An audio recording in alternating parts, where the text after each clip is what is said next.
বিগত 15 বছর পশ্চিমবঙ্গের যে শাসনকালে তৃণমূল কংগ্রেসের যে দুর্নীতি তা বিভিন্ন সময় প্রকাশ পাচ্ছে। যদিও হাইকোর্ট বলেছে যে কোমরে দড়ি পরিয়ে কোনোভাবে হাঁটানো যায় না, হাঁটানো উচিত না, এটা সরকারকে অবশ্যই জানিয়েছে। তাই বেশ কিছু ছবি দেখছি, কিন্তু এই ছবি দেখার সঙ্গে সঙ্গে যারা নরপিচাস, যারা খোকলাপন করেছে এই সিস্টেমকে, তাদের প্রতি তো ঘৃণ্য মনোভাব থাকবে, সবারই থাকবে, জনগণের থাকবে, সাংবাদিকদের থাকবে না। তাই আমি কামদুনির মৌসুমী টুম্পা কয়েলের আবেদন শুনছিলাম একটি টিভি চ্যানেলে। তারা কানতে কানতে বলছিলেন যে কামদুনি ঘটনার তারা বিচার চান, তারা ফাইল ওপেন চান। ঠিক অভয়ের মায়ের যন্ত্রণা আছে, তিনি তার মেয়ে হারিয়েছেন, তার দুর্নীতি এবং ঘটনা, তার ফাইল ওপেন চান, তদন্ত চান, এসব তো চলছে।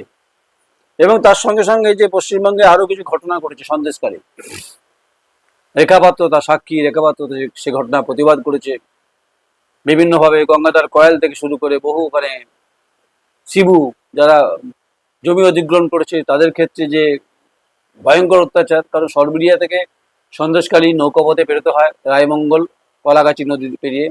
ওপারে গেছি আমি যখন 2025 ফেব্রুয়ারি মাসে, যখন শেখ শাহজাহানকে গ্রেপ্তারের পরিপ্রেক্ষিতে যে নাটক দেখেছি আমি, এবং পুলিশের যে নির্লজ্জ ভূমিকা সেটা দেখেছি, এবং শেখ শাহজাহান যেভাবে ইডিকে আক্রমণ করেছে সেটাও দেখেছি।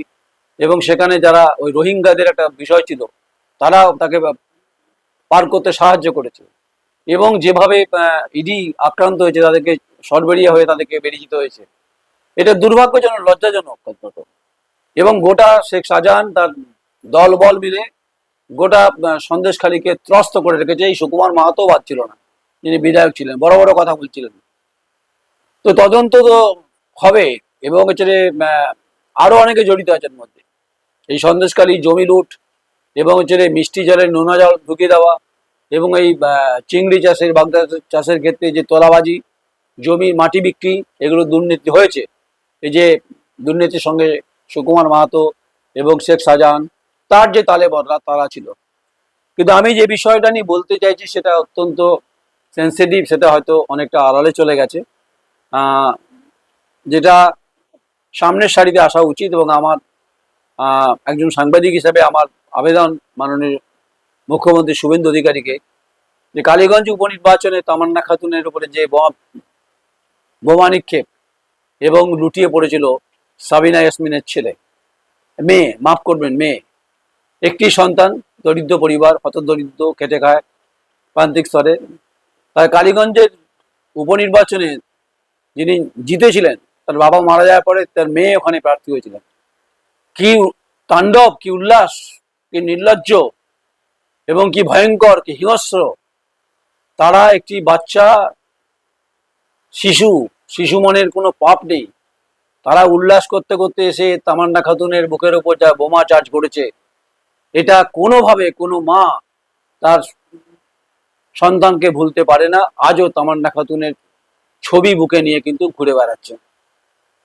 তিনি কোন রাজনৈতিক দলের সমর্থক, কোন রাজনৈতিক দলের তিনি প্রার্থী হয়েছিলেন সেটা বিষয় নয়। বিষয় যখন শুভেন্দু অধিকারী মুখ্যমন্ত্রী, আপনি যখন বিভিন্ন ক্ষেত্রে তদন্ত করছেন, করাতে চাইছেন, আপনি এগোতে চাইছেন, কিন্তু তামান্না খাতুনের কথা একবার ভাবা উচিত, তামান্না খাতুনের মায়ের কথা ভাবা উচিত, সাবিনা ইয়াসমিনের কথা ভাবা উচিত, যে তিনি কি নিঃসঙ্গতার মধ্যে জীবনযাপন করছেন। গণতান্ত্রিকভাবে দেখুন লড়াই চলতেই পারে, রাজনৈতিকভাবে তিনি সিপিআইএম এর জোট প্রার্থী ছিলেন। কিন্তু বিষয় হচ্ছে ওই বাড়িতে আমি গেছিলাম, আমি দেখেছি এটা ভাঙা বাড়ি, তাদের ঠিকঠাক পরিস্থিতি নেই, আর্থিক দিক থেকে খুব কষ্ট করে তারা মেয়েকে মানুষ করেছেন। কিন্তু একটি ফুটফুটে ফুল তৃণমূল কংগ্রেস কিন্তু ধ্বংস করে দিয়েছে। তাই যারা যারা অপরাধী তারা ওখানে এলাকায় ঘোরাফেরা করছে। তৎকালীন পুলিশ সুপার এবং কালীগঞ্জের যে আন্ডার অফ যে জুডিডিকশন, সেখানকার পুলিশ সুপার, তার ভূমিকা কি, এবং কালীগঞ্জের আইসির কি ভূমিকা ছিল সে সময় পুলিশের, এবং ইনভেস্টিগেশন যে অফিসার ছিল তার কি অবস্থা। এবং বারবার করে কালীগঞ্জে সাবিনা ইয়াসমিনের মা এবং মোহাম্মদ সেলিম, মীনাক্ষী, ধ্রুবজ্যোতি অনেকেই প্রতিবাদ করেছে। দেখুন, দলমত নির্বিশেষে এটা সেন্সিটিভ, এটা এই যন্ত্রণা বুকে বয়ে বেড়াতে হয়েছে। তাই আমার আশা অন্তত মুখ্যমন্ত্রী শুভেন্দু অধিকারী আপনার কাছে, আপনি যখন মৌসুমী এবং এদের আহ, কথা বলছেন, ও এরা বলছে, ঠিকই বলছে, কামদুনির কথা তো বলছে, কেউ ভুলে যায়নি তো। আপনাদের প্রত্যেকের মনে আছে রাজীব বিশ্বাস খুন হয়েছিল, তখন বুদ্ধদেব ভট্টাচার্য রাজ্যের মুখ্যমন্ত্রী ছিলেন। বারাসাতের প্রকাশ্য দিবালোকে তার বোনকে বা দিদিকে ইফতেজার করার পরিপ্রেক্ষিতে তাকে হত্যা করা হয়েছিল। বরুণ বিশ্বাস মনে আছে, শুটিয়ার ঘটনা তো অনেকের মনে আছে। এরকম কত ঘটনা ঘটেছে, যে ঘটনা থানার মধ্যে ফাইল বন্দি হয়ে গেছে। তাই আমার আশা আপনি মুখ্যমন্ত্রী শুভেন্দু অধিকারী কালীগঞ্জের সাবিনা ইয়াসমিনের তার একমাত্র কন্যা তামান্না খাতুনের মৃত্যুর বিচার আপনি তার মাকে পাইয়ে দেবেন, এ দাবি তারা করছে এবং আমিও করছি। যেহেতু সংবাদ করেছি, সেই পরিবারটা দেখেছি, সবাই সংবাদ করেছে, নট অনলি আমি করেছি। আপনি যেহেতু কাজ করছেন যেভাবে, এবং আপনি পুলিশকে যে ভূমিকা দিয়েছেন, এবং তাদের খুঁজে বার করুন। সেই সময় ইনভেস্টিগেশন অফিসার কি লিখেছিলেন চার্জশিটে, তার খুঁজে বার করা হোক। সেই সময় ওসি কে ছিলেন, তাকে ডাকা হোক। তৎকালীন পুলিশ সুপার কে ছিলেন, তাকে ডাকা হোক। সেই সময় এসডিপিও কে ছিলেন, তাকে ডাকা হোক।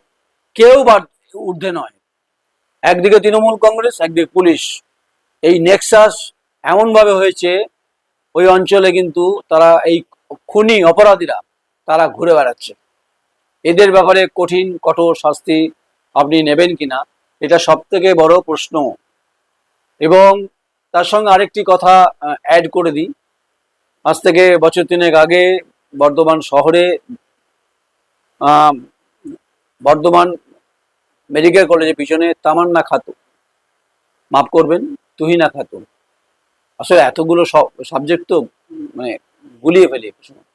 তুহিনা খাতুনের উপরে যে অত্যাচার তালিবানি কায়দায় হয়েছে, সেই সময় নওশাদ সিদ্দিক এসেছিলেন এবং সেখানকার কাউন্সিলর ছিলেন বাদশাহ, তার কি ভূমিকা ছিল এবং কেন তাদেরকে এরকম পরিস্থিতির মধ্যে যেতে হয়েছিল।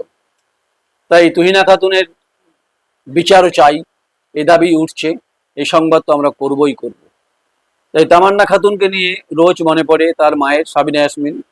সকাল থেকে সন্ধে, রাতে, ভোর রাতে স্বপ্ন দেখে তার মেয়েকে। এটি গাছ পুঁতেছেন, বৃক্ষ পুঁতেছেন, তার মেয়েই পুঁতেছেন। তার মা এখন প্রতিদিন সেই গাছে জল দেন, গাছ বড় হবে, গাছে ফুল হবে, গাছে ফল হবে, গাছে পাখি বসবে, কলরব হবে, কলতান হবে। কিন্তু ইতিহাসের পাতা থেকে যদি তামান্না খাতুনের এই খুনের ঘটনা মিশিয়ে যায় বা মিলে যায় বা মাটিতে মিলিয়ে দেওয়ার চেষ্টা চলে, তাহলে অত্যন্ত বেদনার হবে বলে আমার মনে হয়েছে। তাই মুখ্যমন্ত্রী আপনার কাছে আমার ব্যক্তিগত আবেদন, যেহেতু সাংবাদিক, আমি সারা বাংলায় ঘুরি, তখন আমি যেটা ঘটনা সেটা বলার চেষ্টা করি। আপনি বহু ঘটনা ফাইল ওপেন করতে চাইছেন, করুন, কিন্তু তামান্না খাতুনের মায়ের জাস্টিস দিন। যেমন অভয়ের ক্ষেত্রেও যে আওয়াজ উঠেছে, কামদুনির ক্ষেত্রে যেটা মৌসুমীরা যে আওয়াজটা তুলেছে, এটা সঙ্গত। শুনছিলাম বহু জায়গায় বহু ঘটনা ঘটেছে, এক একজনকে পিটিয়ে মেরে দেওয়া হয়েছে। আমি ভুলে যাইনি শামসেরগঞ্জের ঘটনা, ধুলিয়ানের ঘটনা ভুলে যাইনি। সেই সংবাদ তো আমি কভারেজ করেছি। তো একটার পর একটা ওখানকার বিধায়ক নেতৃত্বে কিভাবে হয়েছে, এবং হচ্ছে যে দুজন হিন্দু পরিবারকে খুন করা হয়েছে, এগুলো জানি আমরা। তাই আপনার কাছ থেকে আশা করছেন সাবিনা ইয়াসমিন মানে তামান্না খাতুনের মা এবং বাবা, যে আমার কন্যার অন্তত হত্যার বিচার হবে, এবং সেটা জনতার আদালতে হবে না, সেটা হবে বিচার ব্যবস্থার মধ্য দিয়ে। এই আশা রাখছি, আমিও রাখছি। আর তুহিনা খাতুনের ব্যাপারে বিস্তারিত তথ্য আরও বলবো। সেদিন দেয়ালে কি আঁকা হয়েছিল এবং দেয়ালের পিছনে কি লেখা ছিল, এবং হচ্ছে যে এটা তো আফগানিস্তানে হয়, এবং সেই কাউন্সিলর এখন তিনি পালিয়ে বেড়াচ্ছেন। অনেকে এর মধ্যে ছিলেন। সেই সময় পুলিশ সুপার কে ছিলেন, সেই সময় আইসি কে ছিলেন, এবং এখানে খোকন দাসের হচ্ছে অনুগামী ছিলেন হচ্ছে এই বাদশাহ। তাকে খুঁজে বার করা হোক, এই আওয়াজটা আমি তুলছি, দায়িত্ব নিয়ে তুলছি। এই সংবাদ বর্ধমান শহরে একটা জ্বলন্ত বিভীষিকা, যা আমাদের প্রত্যেকের হৃদয়কে নাড়িয়ে দিয়েছিল, জীবনবোধকে অন্তত কাঁপিয়ে দিয়েছিল। তাই তামান্না খাতুনের যেমন মৃত্যু, তুহিনা তুহিনার ক্ষেত্রেও দুঃখজনক। তাই আমি শেষই করতে চাইছি, যেটা হচ্ছে যে মুখ্যমন্ত্রীর কাছে অনুরোধ করে শেষ অনুরোধ করি, আপনি তামান্না খাতুনের বাড়ির প্রতি নজর দিন, তার পরিবারের প্রতি আপনি পরিবারের কাছে খবর নিন, পুলিশের চার্জশিটটা আপনি চেয়ে পাঠান। আপনি যেহেতু পুলিশ মন্ত্রী, কেন গাফিলতি ছিল, কারা বোম মেরেছিল, কেন বোম মেরেছিল, সিপিএম করার অপরাধে গণতান্ত্রিকভাবে পলিটিক্যাল পার্টি করার অধিকার প্রত্যেকের আছে। তাহলে এই অপরাধীদের কেন বিচার হবে না বিচার ব্যবস্থার মধ্য দিয়ে? এই দাবি করছেন সাবিনা ইয়াসমিন, তামান্না খাতুনের মা। এই দাবি দ্য কোয়েরিও করছে।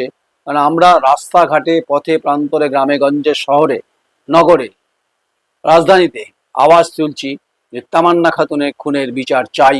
এটা আমরা বলছি, সবাই বলছে। তাই আপনি সংবেদনশীল মুখ্যমন্ত্রী, নিশ্চয়ই নজর দেবেন এবং আপনি খবর নেবেন যে গোটা প্রক্রিয়াটার মধ্যে কারা কারা এই অপরাধী যুক্ত ছিল, এটা দেখবেন।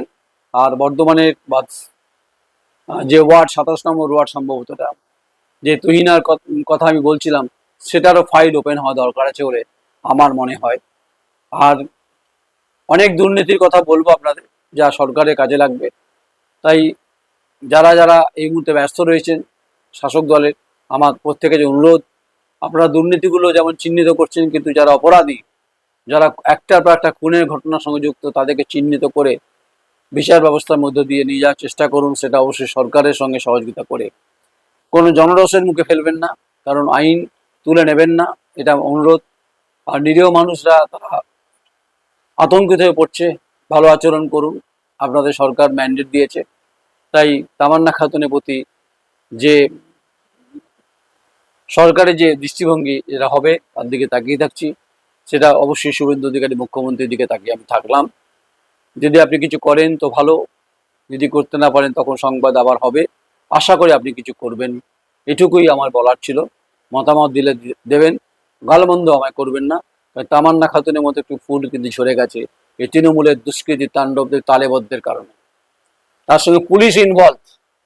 এই সমস্ত ঘটনার বিচার হোক, বিচার ব্যবস্থার মধ্য দিয়ে তাদেরকে হেফাজতে নিয়ে বিচার করা হোক, এটুকু দাবি আমি তুলছি দ্য কোয়েরির তরফ থেকে। নমস্কার, আমি নয়ন রায়।